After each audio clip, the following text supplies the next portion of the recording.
Olá, João. Pedi-te para vir até aqui para falarmos de livros. Tu és um homem do desporto, como é que os livros aparecem? Como é que se encaixam aí? Hoje, ou como é que se encaixam na minha vida? Sempre, como é que... sei que és um homem que lê, que Sim, gosta de ler. Isso teve fases.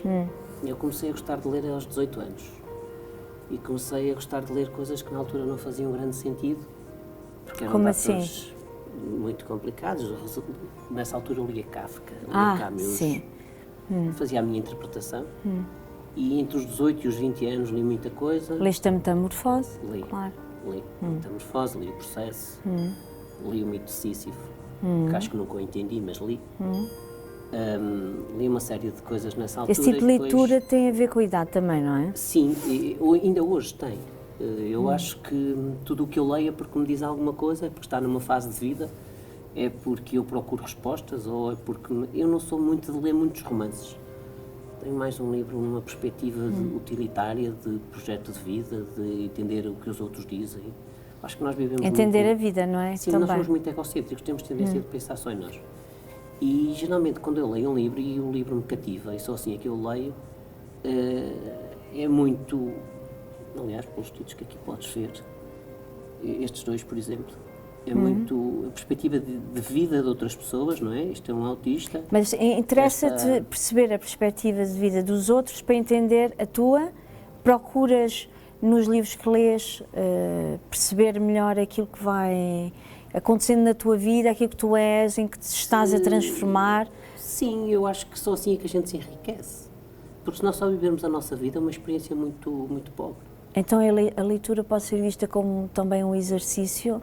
Estou aqui a meter-me contigo por causa da educação física, do exercício do corpo. A mente também faz esse tipo de... Claro, claro. Quer dizer, tu não... As pessoas que resumem a atividade física ao corpo não conhecem a atividade física. Pois. Eu tive a oportunidade de falar com uma cognitivista pura, que achava que uma professora Isabel Queres dizer o Festas, que é isso para quem depois estiver a ouvir?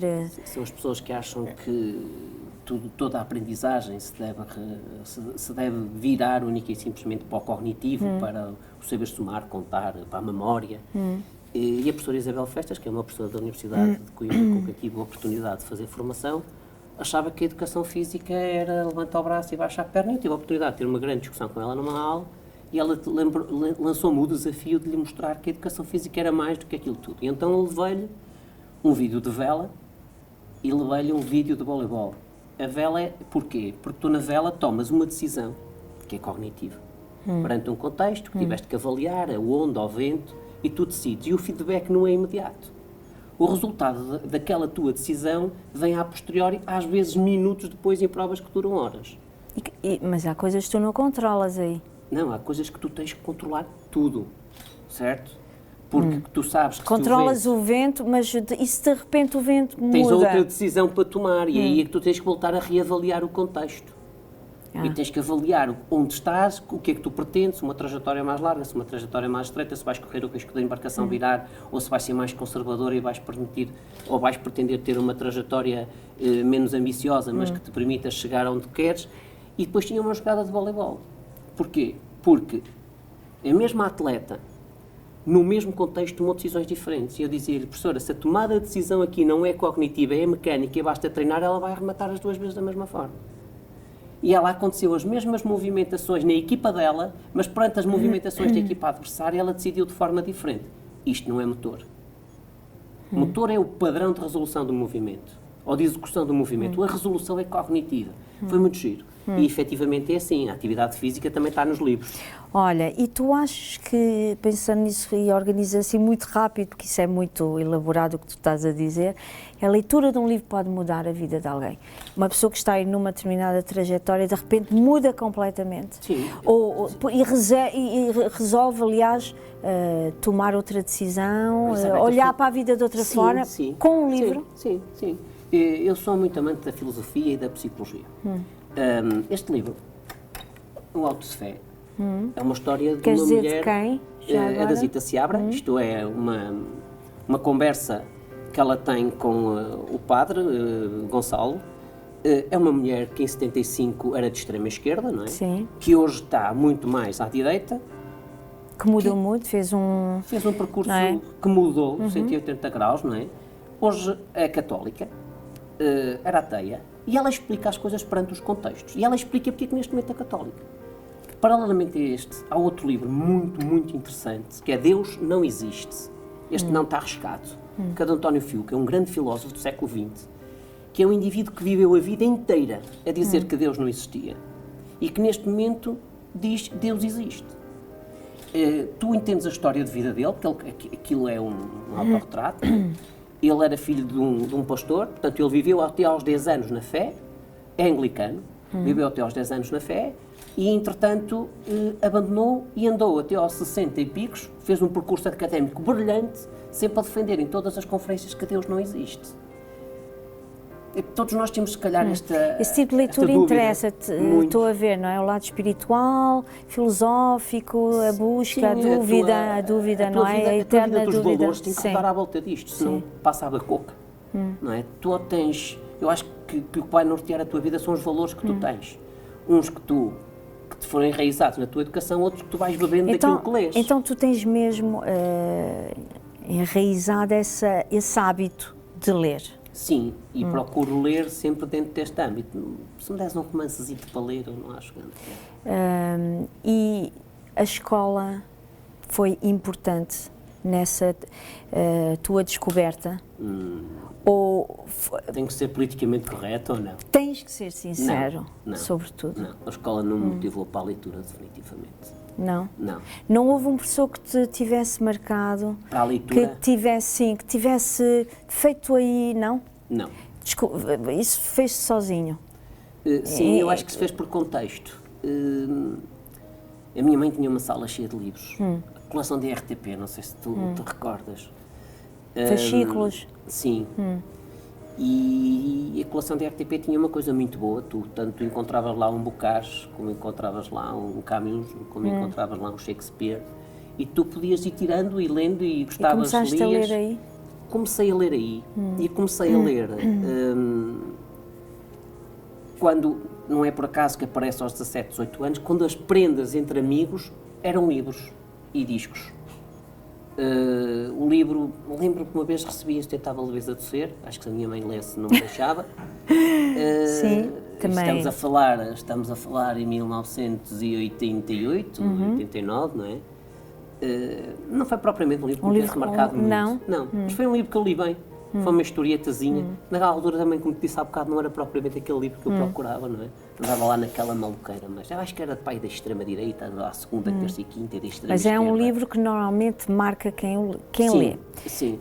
Aliás, há pouco tempo atrás estávamos a ter essa conversa quando saíram as 50 Sombras de Grey, que eu acho que é um déjà vu. Sim, se tu recuares 25 anos, tu encontras lá. E com outro impacto. E com outro também, impacto. Não é? Mais... Numa sociedade muito mais conservadora. Sim, onde mais a imaginação era mais fechada, onde não há castrada. tanta imagem. Exatamente, onde não é? quem quer pensar tem que fantasiar, não é? Exatamente. E eu achei as 50 Sombras de Grey um livrito, não li todo. Parei no meio do livro e está lá. Então tu achas que também o facto de se mostrar tudo, de vivermos numa sociedade em que está tudo à disposição, Perdes muito. mata muito a imaginação, Sim, não é? perdes muito. Deixas de ter curiosidade. Será que é por isso que os nossos alunos leem cada vez menos? O que é que tu achas? Eu não sei, olha, eu posso-te Ou falar... tu achas que isto não é verdade? Eu não sei falar enquanto professor, posso-te falar enquanto pai. Enquanto professor eu não é uma conversa que eu nunca tenha tido com eles, por isso eu não te sei dizer isso. Mas, por exemplo, eu tenho uma filha devoradora de livros e tenho um filho que é de pistola encostada à cabeça. Vivem no mesmo contexto, ela pede livros e ele pede jogos de Nintendo. Sim, é normalíssimo. Mas eu não te consigo explicar isso, porque efetivamente os meus livros já circulam por ela, os dela já circulam por mim. Ela está a ler agora um livro. Meu filho, eu li um livro que ela me emprestou, que era a história de um miúdo que tinha estado em coma, nem me recordo bem o título. Estás a falar da Beatriz, que está no 9º ano, é preciso dizer, não é? Já agora também... Ela leu o livro e disse, papá, este livro é muito cheio de ler. E ele não consigo. Aliás, eu já tive quase para comprar a bibliografia do António Ralph, ele não é António, é De quem? do Ralph, do rapper, como é que se chama o indivíduo? Mas português? Sim, não, moçambicano, aquele rapaz que está Não na sei. berra, não sei. Não sei. Para ver porque ele gosta muito dele, ou um livro qualquer sobre um jogador de futebol, a ver se eu consigo pôr a ler, porque mas eu acho que estas coisas do hábito de leitura, eu acho que também já vêm connosco, e com tu descobrires o clique do prazer de ler. Sim, Tu estás mas tem que haver suficientemente uma relaxada para a motivação leitura. também, tem que haver aquilo que tu dizes há bocadinho, aquela sala da tua mãe com os livros, mesmo se ela andar atrás de ti, aquilo fez-te um clique. Ele pode mudar também de um momento para o outro. É verdade, esta pergunta que eu faço é porque nós vivemos aqui numa escola durante, não é, muitas horas dos nossos dias e vemos que os alunos não têm, não cultivam. Será que nós temos a culpa, nós os professores? Não estamos a fazer o nosso papel e depois diz-se que o livro vai desaparecer. Tu acreditas nessa Eu ideia? não acredito que o livro vá desaparecer, aliás, convertido aos tablets, às novas tecnologias. Isso também é ler, não é? Isso também é ler, Descarregar também é um livro interpretar. e lê-lo, ou ouvi-lo. Sim, mas não era por aí que eu ia entrar. Eu ia te dizer que eu até já comprei alguns livros digitais e depois prefiro lê-los em papel. Sim, Não sei. já me aconteceu. Podes andar para trás e para a frente e metes um marcador e olha, o meu até é assim uma publicidade e tal. Gosto, não sei, deve ser um prazer esquisito estranho, mas o papel Precisas é o papel. de tocar no É papel. como ler o jornal ou... Olha, e tu achas que se por acaso as pessoas tivessem mais tempo para ler, o mundo seria diferente? Eu ia te dizer isso em relação aos miúdos. Eu tenho uma ideia que é minha, fruto de muitas... Porque eu também leio muito sobre escola. Leio muito sobre escola e leio muito sobre a adolescência e estas idades em que eles estão cá. E tenho aí 4 ou 5 livros de referência sobre escola. marcaram. Que me Queres dizer marcaram. um deles? As Mágoas de Escola, que eu sei que tu também leste. Que relata a escola que nós temos hoje, que há 20 anos havia em França, não é? Nós andamos aqui a reboque e não conseguimos filtrar e fazer coisas Sim, melhores com sim, base claro. nessas experiências, mas se calhar não lemos ou não paramos para refletir sobre o que lemos. O meu li o Mito de Sísifo, que ainda hoje não percebi, não é? Mas li, mas não percebi. Sabes que esse livro foi escrito por um senhor que é professor de francês, Exatamente, não é?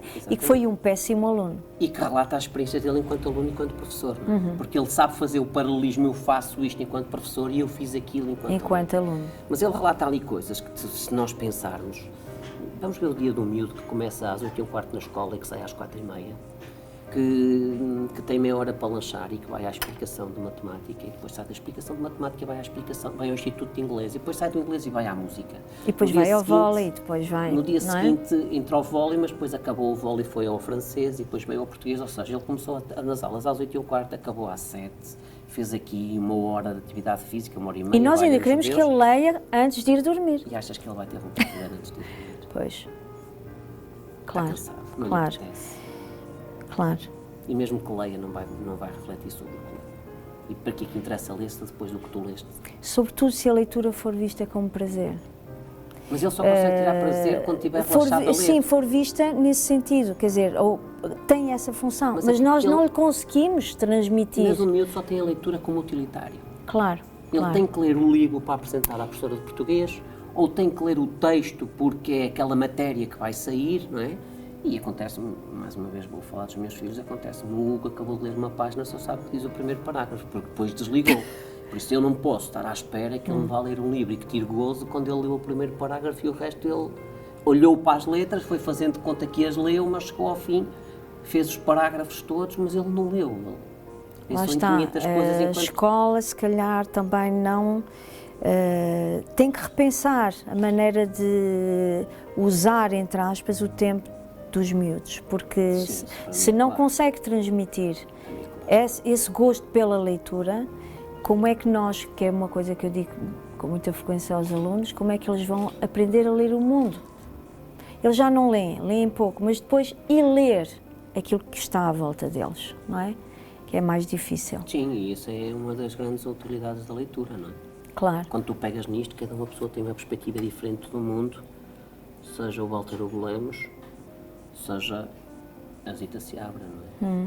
Cada um tem uma perspectiva do mundo. Olha, o que é que tu achas do mundo hoje? O meu relógio anda muito depressa, mas o mundo anda mais depressa. E eu acho que as pessoas não o vivem, sobrevivem. Há muita oferta, há muito pouco tempo para gozar a oferta, que tu depois valorizas cada vez menos. Porque tens tanto, tu podes diversificar tanto, tu não tiras gozo Do tempo. do tempo. A falta de tempo é um dos problemas. Não, desorganização do tempo. É? É. A definição de prioridades. Eu raramente não tenho tempo para fazer as coisas. Agora, há coisas que eu não faço. Por exemplo, a minha televisão é uma coisa que eu dispenso. Não é coisa Não te faz falta? Não, não me faz falta. Não gasto tempo em televisão. Tu achas que as pessoas aproveitam mal o tempo? Não, as pessoas Gerem-no gerem de muito forma... à pressa, sim. e a televisão tem uma vantagem muito grande, porque eu entendo as pessoas, não é? Eu não sou mais do que ninguém, nem muito diferente do que ninguém, eu não tenho gozo na televisão. Mas a televisão tem uma coisa muito simples, em meia hora tu ouves as notícias todas de Sim, pronto, e chega. Não é? chega, não é? E tu, como passaste um dia a correr, porque queres fazer imensas coisas e porque tens imensas coisas e porque o teu filho tinha que estar na explicação ali, tu foste buscá-lo e depois tiveste aquilo, eu tenho 3, não é? Faço aqui o triângulo Sim. Então, tu chegas ao fim do dia sentado no sofá, tu compactas aquilo em meia hora. É excepcional. Não aprofundaste nada, não ficaste a saber mais de quase nada, porque aquilo foi tudo superficial e rápido, mas é a velocidade do relógio.